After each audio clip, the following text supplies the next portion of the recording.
బాలరాజు ఎవరైతే జనసేనలో ఆ, స్వయంగా పవన్ కళ్యాణ్ పిలిచి క్లాస్ పీకి పంపించారు మొన్ననే బాలరాజు పోలవరం ఎమ్మెల్యేతో పాటుగా అరవ శ్రీధర్ ఇద్దరిని కూడా. సరే, అరవ శ్రీధర్ని మళ్ళీ ఆ తర్వాత వేదిక మీద కూర్చోబెట్టుకున్నారు. అది ఒక ఆస్పెక్ట్. ఈ బాలరాజు కూడా వీళ్ళిద్దరికీ దండం పెట్టి చెప్పాను, మీ వల్ల నాశనం అవ్వద్దు అని కూడా చెప్పుకొచ్చారు. అయితే ఇవాళ బాలరాజు సంచలనాత్మకమైనటువంటి వ్యాఖ్యలు చేసుకొచ్చారు. తన పార్టీలో జరుగుతుంది, ఇంతకుముందు కూడా అదే సమస్య. ఇప్పుడు తెలుగుదేశానికి సంబంధించి వాళ్ళ సొంత సామాజిక వర్గం వాళ్ళు మిగతా సామాజిక వర్గాల ఎమ్మెల్యేలు ఉన్న చోట్ల ఎట్లయితే నాయకత్వం వహిస్తున్నారో ఇక్కడ కూడా అట్లాంటి పరిస్థితే ఉందా? ఎందుకంటే తాజాగా పోలవరం జనసేన ఎమ్మెల్యే బాలరాజు చేసిన వ్యాఖ్యలు, పెత్తందారి వ్యవస్థ తీసుకొచ్చారు కొంతమంది, మేమే పాలన చేయాలని, మా కులమే ముందు ఉండాలి, మేమే అధికారంలో ఉండాలని పెత్తందారి వ్యవస్థ 2 ఏళ్లలో ఇబ్బందులు గురి చేశారు. కొంతమంది నాయకులు పార్టీలో కష్టపడిన వాళ్ళకి సముచిత స్థానం ఇవ్వడం లేదు. 2 రోజుల క్రితం పోలవరం నియోజకవర్గం కార్యకర్తలు మీటింగ్ ఏర్పాటు చేశారు. ఆ సమావేశానికి పార్టీ కోసం కష్టపడిన వాళ్ళు, వాళ్ళకి వ్యతిరేకంగా ఉన్న వాళ్ళని మాత్రం పిలవలేదు. వాళ్ళ కులాలకు అనుకూలంగా ఉన్న వాళ్ళని పిలుచుకున్నారు. జనసేన కులాలకు మతాలకు అతీతమైన పార్టీ.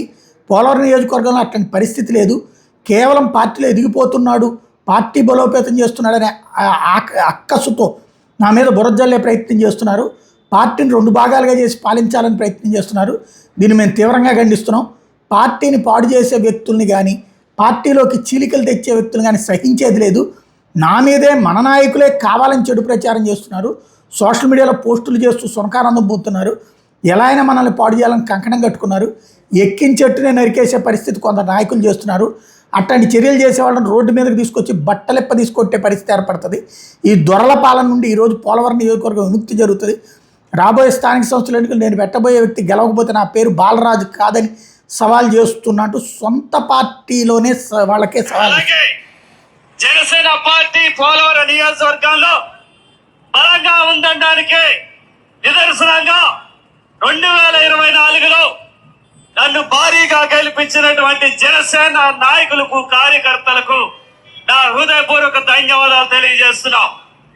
ఈ 2 ఏళ్లలో జనసేన పార్టీ తరఫున శ్రీ బాలరాజు అనేటువంటి వ్యక్తి పోలవరం నియోజకవర్గంలో ఎన్నడూ లేనటువంటి అభివృద్ధి చేసి చూపించాడు. ఈ 2 ఏళ్లలో నియోజకవర్గంలో ప్రతి చోట, ప్రతి గ్రామంలో, ప్రతి మండలంలో అభివృద్ధి చేసి చూపించినటువంటి ఘనత ఈరోజు జనసేన పార్టీ పవన్ కళ్యాణ్ గారిది, శ్రీ బాలరాజుది. ఈ 2 ఏళ్లలో ఎన్నో అవమానాలు పడ్డాం, మన నాయకులతో ఎంతో ఇబ్బంది పడ్డాం. అయినప్పటికీ ఈ రోజు చెప్తున్నాం, ఈ దొరల పాలన నుంచే ఈ రోజు పోలవరం నియోజకవర్గం విముక్తి జరుగుతుంది. ఈ దొరల పాలన ఈ రోజు నుంచే జనసేన పార్టీ పోలవరం నియోజకవర్గంలో సవాల్ చేస్తున్నాం.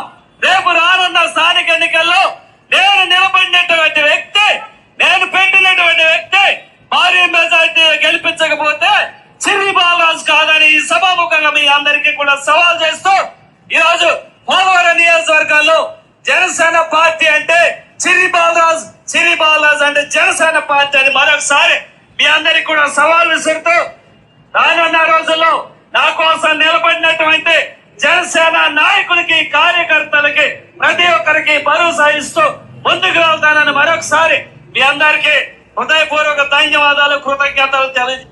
ఇది ఏం జరుగుతోంది అన్నటువంటిది తేల్చుకోవాల్సిన సందర్భం వాళ్ళే.